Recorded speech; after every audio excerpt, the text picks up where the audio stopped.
Well, let's cross from Washington and go to Beijing and speak to our correspondent Yena Lee, who's there for us. Yena, two issues there. First of all, tell us about Li Keqiang, how he's seen amongst Chinese people, somebody who fell foul, it seems, of President Xi.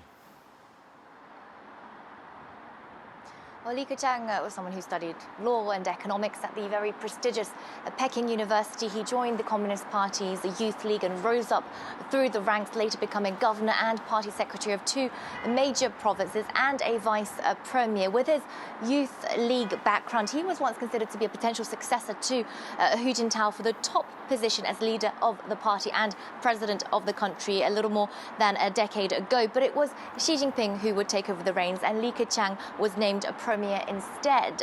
This position meant that he was in charge of the world's second largest economy. In reality, President Xi Jinping's ideas dominated economic policy, leaving Li sidelined in comparison to his predecessors. Li was someone who supported some market reforms, promoting the private sector, foreign investment, and the removal of bureaucratic red tape. He had more liberal-leaning economic ideas, contrary to President Xi's preference for more state control. Ultimately, Xi's consolidation of power over the years really left Li following the president's lead. At home, many Chinese people might remember him for his comments on the importance of normal people's livelihoods, and abroad, many might remember him for a 2010 WikiLeaks cable before he became premier, where he reportedly described China's GDP numbers as man-made, saying that he analyzed bank loans, electricity consumptions, and cargo volumes instead.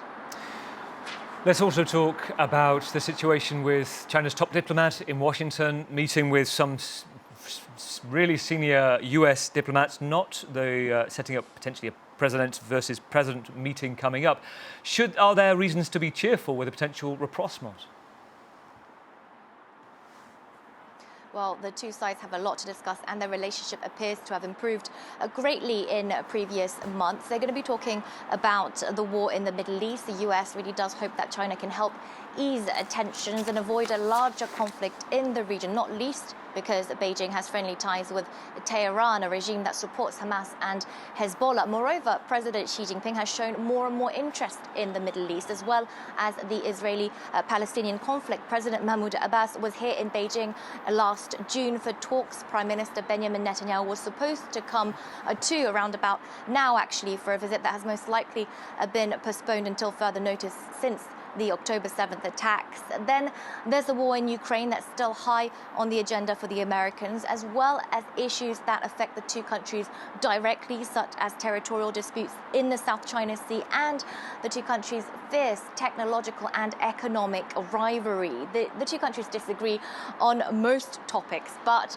their relationship has been improving, and although nothing is set in stone just yet, there is growing momentum for a potential Xi-Biden summit at the APEC summit in San Francisco next month. That would be their first sit-down since talks they had on the sidelines of the G20 in Bali last November.